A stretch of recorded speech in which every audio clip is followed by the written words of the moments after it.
코로나로 어둡고 아프던 2020년은 지나갔습니다. 새해를 맞아서 감사와 기쁨으로 예배하는 우리 성도님들 위에 주님의 크신 은총과 평화와 사랑이 넘치기를 축복합니다. 코로나에 갇혀 한 해를 보내는 동안 우리에게 믿음이 있다고 하는 것, 우리가 하나님의 자녀라고 하는 것, 또한 우리가 사랑의 공동체를 이루고 있다는 것, 이것이 얼마나 귀하고 소중한 것인지 고마운 일인지 우리는 모두 경험하였습니다. 이 혼란스럽고 두려운 와중에 우리에게 믿음이 없었다면 어땠을까요? 우리에게 교회가 없었다면 어땠을까요? 우리가 사랑의 주님을 몰랐다면 어땠을까요? 특별히 우리에게 주님의 말씀이 없었다면 어땠을까요? 돌이켜보면 지난 한 해 우리를 지탱해 준 것은 하나님의 말씀과 사랑이었습니다. 하나님은 매일매일 말씀을 통해 하나님의 사랑을 일깨워 주셨고 하나님의 선하심과 인자하심을 기억하게 해주셨고 하나님의 의로우심과 또한 하나님의 아픈 마음도 보게 해주셨고 우리의 부끄러움과 죄와 무능함도 깨닫게 해주셨습니다. 그리고 말씀과 함께 성도님들의 기도와 사랑의 격려, 이것이 우리들을 세워주었고 특별히 저를 그렇게 일깨워 주었습니다. 저는 지난 12월 31일 2020년 마지막 날 성도님들이 유튜브나 밴드에 남긴 댓글 그리고 개인적으로 보내주신 문자를 통해서 주님의 은혜와 인자하심과 또 때로는 또 격려와 책망을 들을 수 있었습니다. 이것은 제게 또 다른 하나님의 음성이었습니다. 성도님들이 남기신 댓글을 몇 가지만 볼까요? 굉장히 많습니다. 근데 제가 몇 가지만인데 내가 올린 댓글 안 올렸다고 이렇게 뾰루퉁하지 마세요. 출근길 지하철에서 늘 듣고 있습니다. 매일 말씀으로 하루를 시작하니 기쁩니다. 주님의 놀라우신 구속의 은혜와 사랑을 기억하게 하시니 감사합니다. 변치 않은 사랑으로 돌보시고 인도하신 하나님을 찬양합니다. 평생에 겪어보지 못한 코로나 중에도 매일매일 영혼을 살리는 말씀으로 마음껏 은혜를 누리며 특별한 한 해를 보낼 수 있도록 인도하신 하나님을 찬양합니다. 그 은혜 잊지 않고 기억하며 살겠습니다. 출근 준비하며 매일 열심히 듣고 있습니다. 눈뜨고 첫 시작을 말씀과 함께 할 수 있게 해주셔서 감사합니다. 2021년에도 함께 하실 주님의 은혜와 사랑을 기대하며 새로운 도전과 희망으로 기도하겠습니다. 새벽 말씀은 기적처럼 찾아온 하나님의 큰 선물이었습니다. 제가 주님 사랑을 기억하고 이겨낼 수 있는 큰 힘이었습니다. 말씀을 붙들고 하루를 시작하니 너무 행복했습니다. 2020년 한 해 너무 힘들고 지쳐가는데 영혼을 주님께 맡기며 기도하면서 날마다 말씀 가운데 설 수 있음에 감사하며 이겨냈음을 고백합니다. 은혜와 기적들을 다시 한번 기억하며 고난이나 어려움이 와도 하나님을 신뢰함으로 붙잡기를 원합니다. 코로나 중에도 묵상을 통해 더 성장할 수 있었던 한 해였습니다. 모든 것이 하나님의 은혜입니다. 코로나 상황 가운데서도 여전히 일하시며 우리와 함께 하시는 주님을 바라볼 수 있게 해주심 정말 감사합니다. 이러한 댓글들, 문자들 속에 드러나는 성도님들의 그 믿음과 오히려 감사하는 마음 참 놀라웠습니다. 코로나가 정말 우리를 힘들게 하는데 그 중에서도 이렇게 감사하고 주님을 찬양하니 말이죠. 그렇습니다. 말씀은 코로나 어려움 중에도 이기게 하는 은혜와 능력이었을 뿐 아니라 새해와 새날을 바라보게 하고 나아가게 하는 교훈과 지침이 되었습니다. 코로나와 함께 그리고 코로나 이후 우리는 어떤 성도가 되어야 하며 어떤 교회가 되어야 할까요? 오늘 우리는 신년주일, 또한 우리 교회 탄생 49주년을 맞은 우리 교회의 생일은 오늘 주일에, 제가 지난주 이렇게 그 영상 신방하는데 권사님이 근데 제가 이번 주일에 갈 수 없는 게 너무 안타까워요. 왜냐하면 제가 동수교에 처음 등록한 날이 동수교회 탄생 그 주일이었거든요. 그렇게 말씀하시는데 얼마나 기쁘고 또 고마웠는지 몰라요. 새해 첫 주일에 등록하시고 그날이 우리 교회 탄생일이라는 것도 기억하고 계시더라고요. 우리에게 주신 말씀으로 이제 우리가 새해 교회가 나아갈 길을 찾아가 보려고 합니다.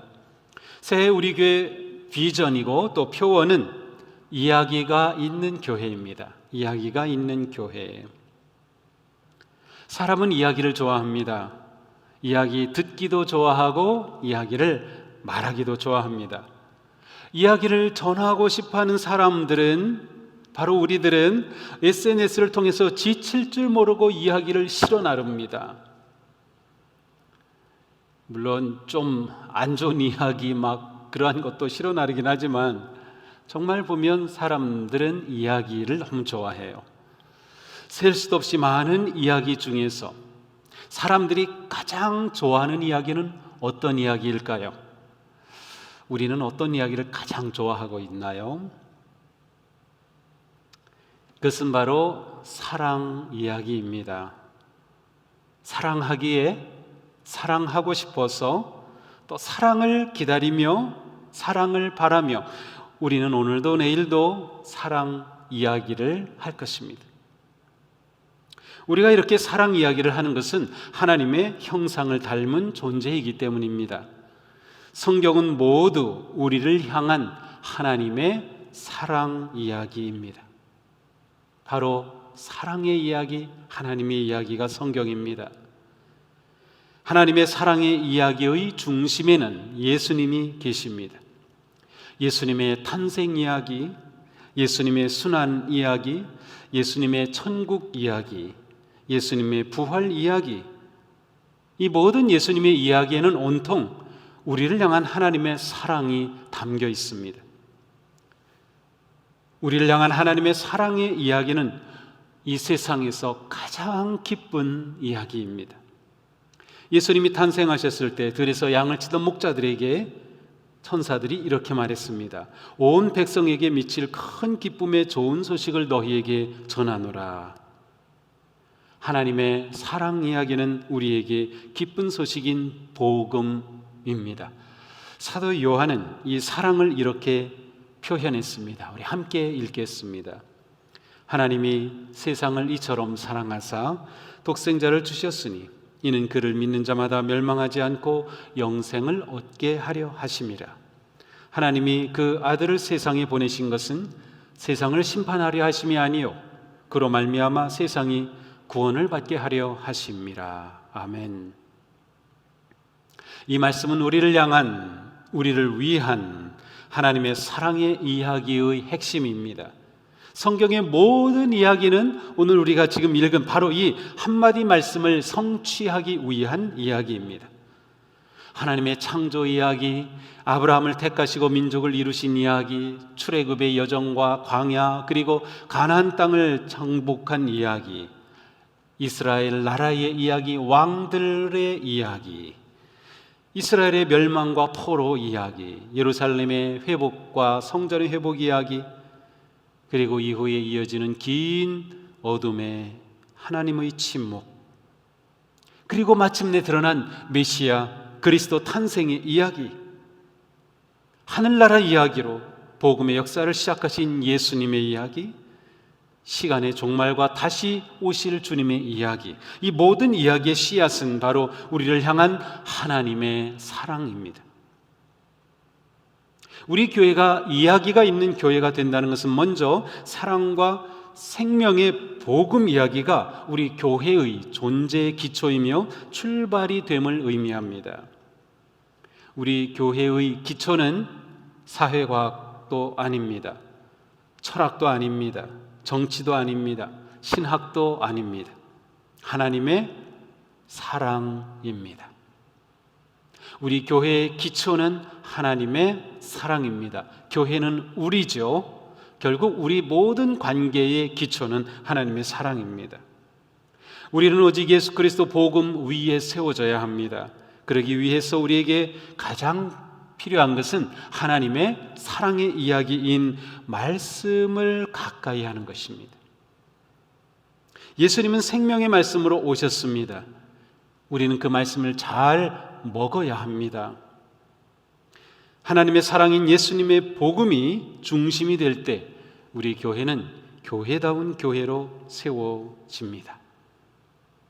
우리가 그리스도의 몸인 교회로 세워지는 것은 곧 생명의 복음 공동체가 되는 것입니다. 다음으로 우리 교회가 이야기가 있는 교회가 되는 것은 복음이 꽃피는 우리의 이야기로 충만해지는 것입니다. 하나님의 사랑의 이야기가 우리의 이야기로 되는 것이죠. 이야기는 생각에 머물지 않고 언제나 입에서 입으로 전해집니다. 그리고 그 이야기에는 하나님의 사랑이 담겨 있습니다. 그러므로 사랑과 생명의 복음 이야기가 우리의 이야기가 되려면 우리가 서로 예수님의 복음을 많이 이야기해야 합니다. 소그룹에서 복음을 이야기하고 가정에서 자녀들과 복음을 이야기하고 우리의 교제와 만남 속에서 예수님 이야기가 꽃피워야 합니다. 이를 통해 우리는 복음을 사는 공동체가 되어갑니다. 우리는 복음 안에 있고 복음 위에 있고 복음을 나누고 누리며 사는 하나님의 사랑 공동체로 성장합니다. 단지 복음이 있는 교회가 되는 것이 아니라 우리 교회 자체가 복음의 이야기가 되는 것입니다. 우리 교회가 이야기가 되는 것이에요. 복음이 우리를 생명 공동체인 사랑의 가족으로 형성하기 때문입니다. 복음의 이야기가 되는 교회에는 언제나 진실한 예배와 찬양과 감사와 기쁨 그리고 사랑의 교제와 섬김이 있습니다. 우리가 복음의 이야기가 될 때 그 이야기는 다음 단계로 확장됩니다. 그것은 복음으로 섬기고 살리는 세상의 이야기입니다. 자, 하나님의 이야기가 우리의 이야기가 됐고 우리의 이야기를 통하여 세상 이야기가 되는 것입니다. 하나님의 사랑 이야기가 예수 그리스도를 통하여 우리에게 다가왔습니다. 우리는 예수님을 믿었고 예수님을 우리의 주님으로 고백하며 예수님을 닮는 공동체로 성장합니다. 이렇게 자라나는 교회는 복음으로 세상을 섬기고 베풉니다. 복음이신 예수님은 이웃을 내 몸과 같이 사랑하라고 말씀하셨습니다. 하나님을 사랑하는 것과 우리가 서로 사랑하는 것과 이웃을 사랑하는 것은 하나입니다. 하나님의 이야기와 우리의 이야기와 세상의 이야기가 하나의 이야기가 되는 것이죠. 복음의 은혜와 기쁨 속에 예배하는 성도는 세상 한복판에서 복음을 알리고 베풀고 나누고 섬깁니다. 예수님이 우리를 위해 생명의 제물로 십자가에서 자신을 희생하셨듯이 우리는 세상에서 한 알의 밀알이 되어 낮아지고 섬기고 베푸는 삶에 헌신하게 됩니다. 이렇게 하나님의 사랑인 복음은 하나님의 이야기에서 우리의 이야기가 되고 우리의 이야기에서 세상의 이야기로 성장합니다. 이렇게 하여 하나님의 나라가 세워집니다. 이야기가 있는 교회를 꿈꾸며 새해를 맞이했습니다. 어떤 이야기가 있는 교회가 될지는 우리의 헌신과 결단과 충성에 달려 있습니다. 이야기가 우리를 만들어갑니다. 또한 우리가 이야기를 만들어갑니다. 우리가 어떻게 하나님을 예배하며 얼마나 성령님께 순종하고 어디까지 예수님을 따르느냐에 따라서 우리가 만들고 나눌 이야기의 깊이와 내용과 넓이는 달라질 것입니다. 이렇게 이야기를 만들어가는 것을 사역 혹은 섬김이라고 합니다. 우리 교회의 사명은 우리가 이야기가 있는 교회로 성장하는 그림을 요약한 것입니다. 우리 함께 우리 교회의 사명 선언문을 올해는 서술형으로 이렇게 준비했습니다. 함께 읽어보겠습니다. 우리는 언제나 어디서나 주님을 예배합니다. 우리는 주님의 성품을 닮아갑니다.